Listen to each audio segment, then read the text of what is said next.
Projects can be a great way to get your students to think on a higher level. And when you're designing a project, you want to think about what do you want your students to learn as the primary focus. Because you don't want to get too wrapped up in, okay, we're going to do this neat project, it's creative, it's cool, because they do need to actually learn concepts from it. So think about what your objectives are, look at your curriculum and what you need to teach, and then think about also what additional skills do you want them to acquire.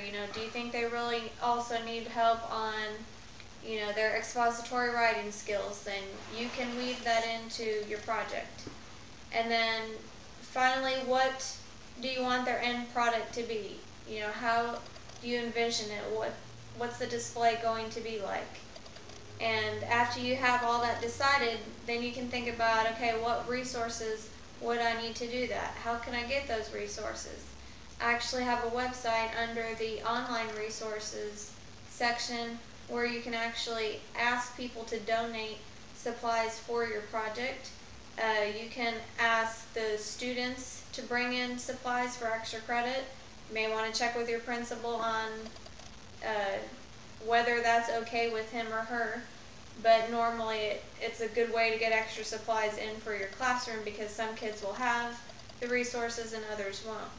I have a sample project on here for you of one of the projects I did this year with my gifted and talented class was analyzing persuasive devices and argumentation techniques in advertisements. Like I said, I set objectives and I actually put that on the sheet that I give my students so they see, okay, this is what they need to learn.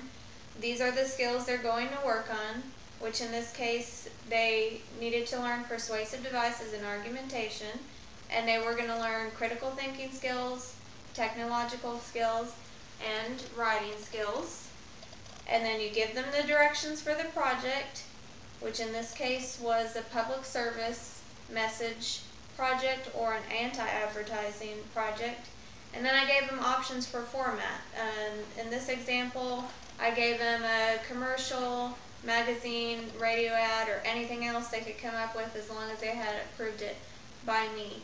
It's really good if you can figure out some way to have some element of choice for the students, because they'll be a lot more motivated if they got to pick something that they're interested in or the type of format that they enjoy working in.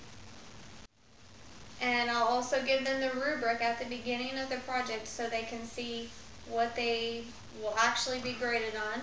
I like to use point rubrics, but you can also use holistic rubrics if you prefer. There's a lot of resources on the internet if you want to check out that type of rubric. I like to weight what I think is more important, which is usually tied to the main objective, more than the rest of the project, so they see, okay, I've really got to get down these two things that she wants me to learn. And then I like to do just an extra credit, you blew me away, extra 10 points, so students have that extra incentive to do the best they can do. And a lot of students will work for that 10 points above and beyond, even though it's just 10 points.